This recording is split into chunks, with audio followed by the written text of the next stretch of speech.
यार नेटवर्क नहीं।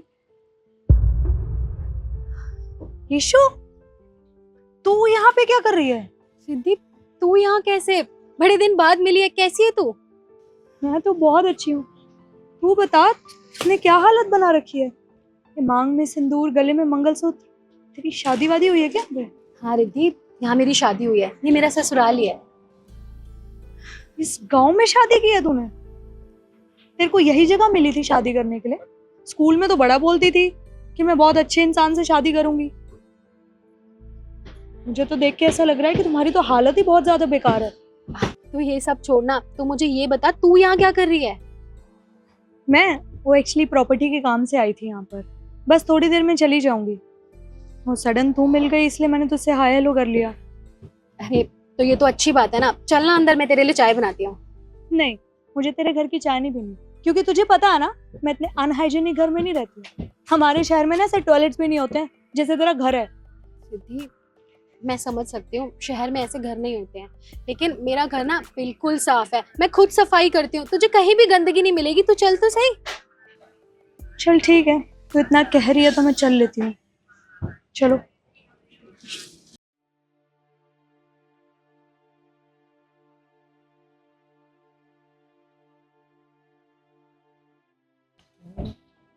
माँ जी, बाबू जी, ये मेरी दोस्त है, शहर से आई है, रिद्धि। नमस्ते। नमस्ते। आप तुम बैठो ना, खड़ी क्यों हो? इस पे बैठो। हाँ, हमारे पास तो यही है। ठीक। मैं चाय बना के लाती हूँ तुम्हारे लिए, ठीक है? माँ जी, आप पियेंगी? हाँ बेटा, ऐसा कर, सबके लिए बना ला, सब लोग पी लेंगे।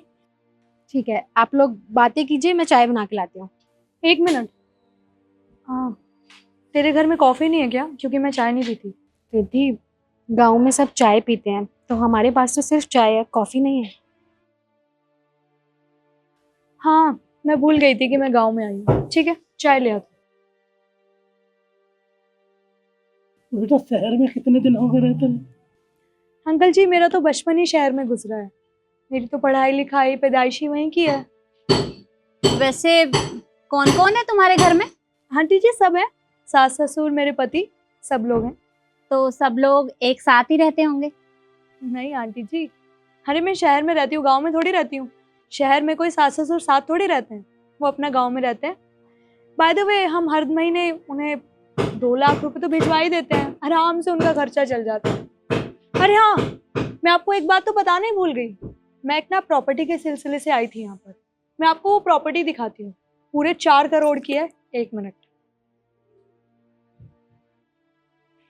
ये देखिए, अच्छी है ना? और आप भी देखिए। वैसे इस प्रॉपर्टी में जो फर्नीचर रखूंगी ना, वो भी मैंने डिसाइड कर लिया है। वो भी कम से कम 30 से 35 लाख का होगा। और मेरे माँ बाप ने तो दहेज में भी बहुत सारा सामान दिया था। वैसे ईशू क्या लाई थी दहेज में? ये खाट या फिर ये चेयर, या फिर ये भी नहीं लाई थी? देखो बेटा, दहेज लेना देना तो कानूनन अपराध होता है, और हमें दहेज की कोई जरूरत नहीं है। भगवान का दिया हुआ सब कुछ है हमारे घर में। देखिए आंटी जी, ये तो कहने की बात है। अब ईशू के माँ बाप की इतनी औकात नहीं होगी ना दहेज देने की, इसीलिए तो आपको कुछ दिया नहीं। वैसे मैं आपको एक सलाह देती हूँ, ईशू को ना शहर में शिफ्ट हो जाना चाहिए। अरे कल को उसके बच्चे होंगे, वो कहाँ पढ़ेंगे? अरे मिट्टी में खेलेंगे क्या? आपको पता है कितना अनहाइजीनिक है आपके घर में। तो बैठ के ऐसा लग रहा है पता नहीं मैं कौन से कूड़ेदान में बैठी हूँ। देखो बेटा, गांव में रहने वाले लोग भी बहुत अच्छे होते हैं, पर ये मिट्टी, इस मिट्टी में पलना और बड़े होना हर किसी के नसीब में नहीं होता। देखिए आंटी जी, ऐसा नसीब ना चाहिए भी नहीं किसी को। दहेज लेना बहुत इंपॉर्टेंट है। रिद्धि, ये लो चाय। इतने घटिया कप में तुम चाय लाई हो?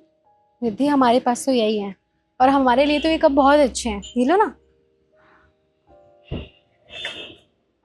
माँ जी, ये लीजिए। बाबू जी,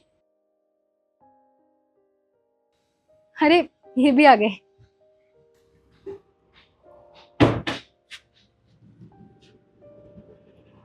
राम राम बा, राम राम बाबू।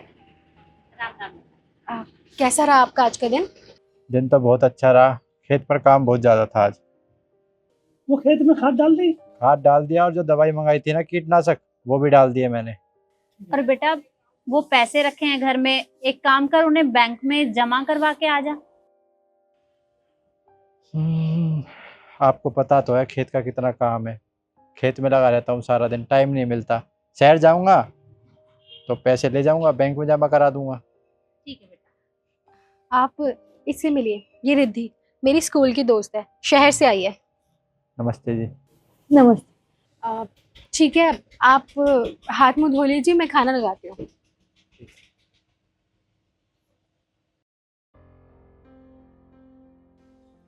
बात बता, कौन से जमाने में जी रही है तू?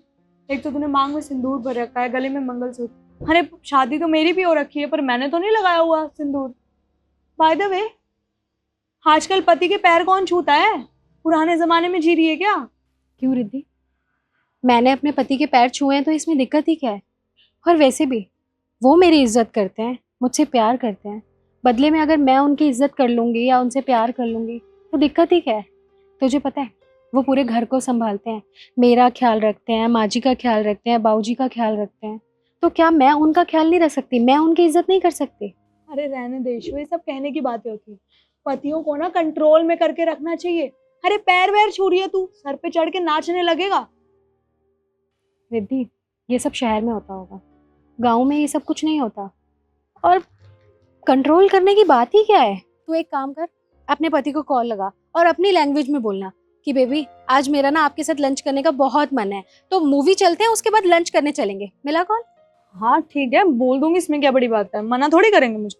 देख तू। लाउड स्पीकर पे।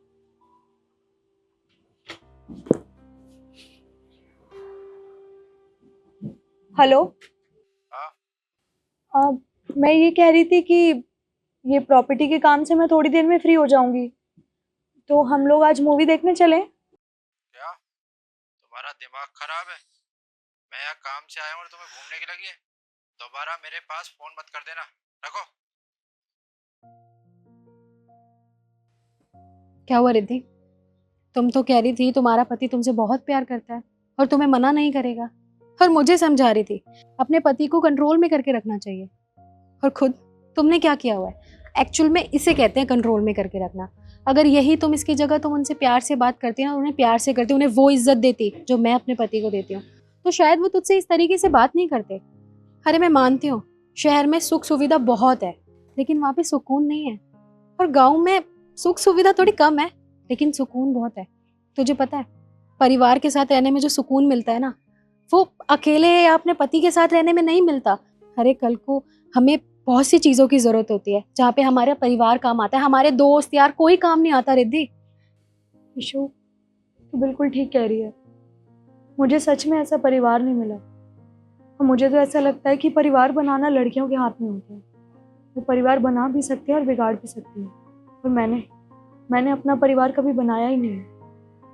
जब मेरी शादी हुई थी तब मैंने अपने पति से खुद ही बोल दिया था कि मैं सास ससुर के साथ नहीं रहना चाहती, इसीलिए गांव में रहते हैं। और सच में मुझे तो ये भी याद नहीं है कि मैंने अपने पति के साथ लास्ट टाइम बैठ के खाना कब खाया था, मैंने उनसे 2 पल बैठ के बात कब की थी। शो बहुत लकी है कि तुझे ऐसा परिवार मिला है। बेशक तू गांव में रहती है पर तुझे परिवार का सुकून है। मैं बेशक शहर में रहती हूँ, वहाँ पे सारी सुख सुविधाएं जितनी शहर में होती हैं, उसके बाद भी मेरे पास सुकून नहीं है, मैं शांति से रह नहीं पाती। क्यों? क्योंकि मेरे पास परिवार नहीं है, ना माँ बाप है, ना सास ससुर मेरे साथ रहते हैं। ठीक है शो, मैंने जाने अनजाने तुझे बहुत कुछ कह दिया, तो बस ये समझ लियो कि मैंने अपनी इज्जत बचाने के लिए सब बोला, ताकि तुझे ऐसा फील ना हो कि मैं तुझसे नीचे हूँ। I am sorry. माफ़ कीजिएगा, मैंने आपकी सारी बात सुनी जो भी आपने अभी कही थी। आप किसान के बारे में ऐसा सोचती हो, मैंने कभी सोचा नहीं था। आप दोनों एक स्कूल में एक साथ पढ़ी हो, उसके बाद भी दोनों में इतना फ़र्क कैसे हो सकता है? आपको पता है किसान कितनी मेहनत करता है? सुबह सबसे जल्दी उठता है और सबसे देर सोता है। किसान फसल उगाता है, गेहूँ, बाजरा, जौ, ये सारी फसलें किसान ही उगाता है। जो आपके घर में खाना पकता है ना, वो किसान की वजह से पकता है, ना कि शहर की वजह से। सारी सब्जियां गांव से ही शहर में जाती है, शहर से गांव में कुछ भी नहीं आता। और सबसे बड़ी बात, गांव से शहर बने हैं, ना कि शहरों से गांव। तो गाँवों के बारे में ना ऐसा सोचना आप छोड़ दीजिए। गाँव के लोग बहुत अच्छे होते हैं। आप बिल्कुल ठीक कह रहे हैं, और आप दोनों भी मुझे माफ़ कर देना। अरे कोई बात नहीं बेटा, इसमें तुम्हारी कोई गलती नहीं है। दरअसल जो लोग शहर में रहते हैं वो गांव वालों के बारे में ऐसा ही सोचते हैं।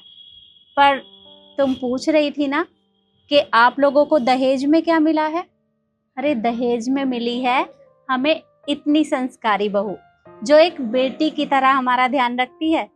और जिस माँ बाप ने अपनी बेटी दे दी तो समझ लो उसने सब कुछ दे दिया। सही कह रही हूँ। देखो आप पढ़ी लिखी हो लेकिन गुणी नहीं हो, और ये बहू हमारी पढ़ी भी है गुणी भी है। अमल करो, बहुत लंबी जिंदगी है, अभी अपने आप को संभाल लिए, वरना शहर में मत रह करो, कभी गांव में भी आ जाया करो, सब समझ में आ जाएगा। जी अंकल जी। बहुत बढ़िया, चलो। चले।